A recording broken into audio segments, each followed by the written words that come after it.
Vesmír je veľmi prázdne miesto.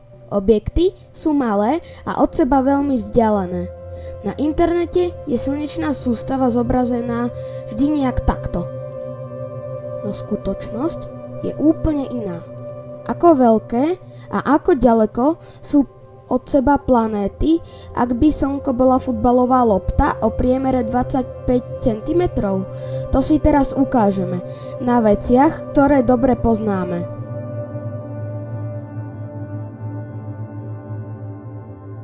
Slnko je futbalová lopta, ktorá má priemer 25 cm.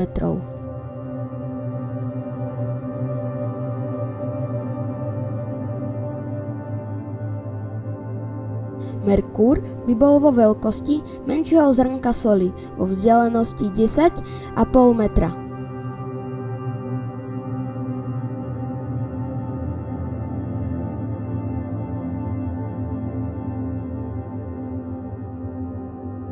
Venuša by bola vo veľkosti guličky čierneho koreňa a bola by od Slnka vzdialená 19,4 metra.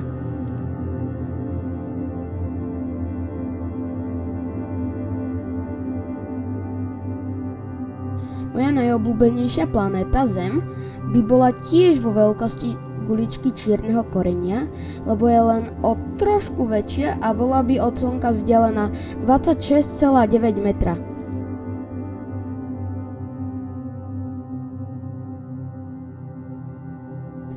Mesiac by bol vo veľkosti malého zrnka soli a obiehol okolo Zeme vzdialenosti 6,9 cm.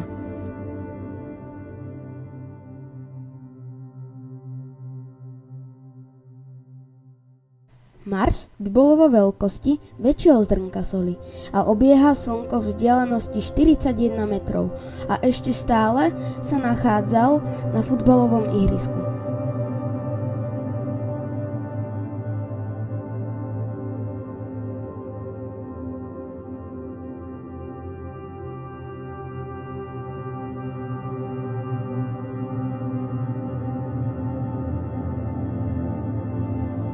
Jupiter, naša najväčšia planéta, sa už nachádza mimo futbalového ihriska a nachádzala by sa pri vstupnej bráne do školy, ktorá je od Slnka vzdialená 140 metrov, teda dvakrát ďaleko, ako sa od Slnka nachádza Mars. Je veľký ako táto chutná bobula hrozná.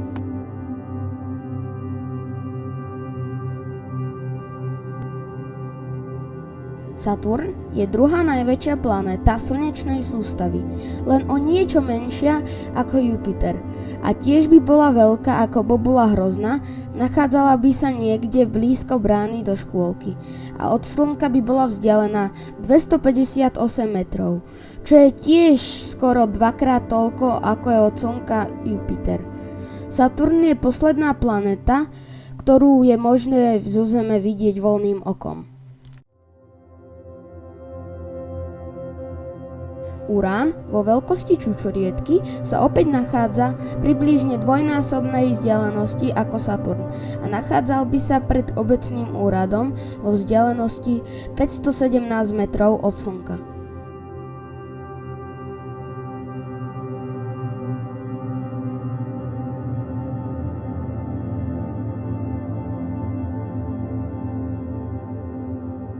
Posledná planéta Neptún je podobne veľká ako Urán, teda veľká ako táto 0,9 cm čučoriedka a nachádzala sa 809 metrov od Slnka, približne ako je Ivánska pošta. Je neuveriteľné, že niečo ako futbalová lopta má dostatok gravitačnej sily, aby dokázala udržať na obežnej dráhe čučoriedku, ktorá je skoro kilometer ďaleko. Ak naše Slnko je 25 cm futbalová lopta na ihrisku v Ivánke pri Nitre, kde by sa nachádzala najbližšia hviezda Proxima Centauri?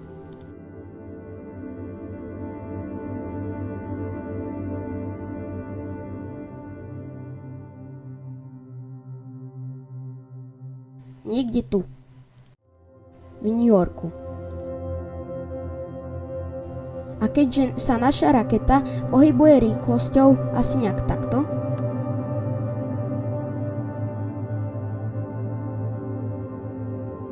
Cesta by trvala 75 000 rokov. Z toho je jasne vidieť, že sa z našej planéty len tak nikam nepohneme, preto by sme si ju mali chrániť, len ako sa dá.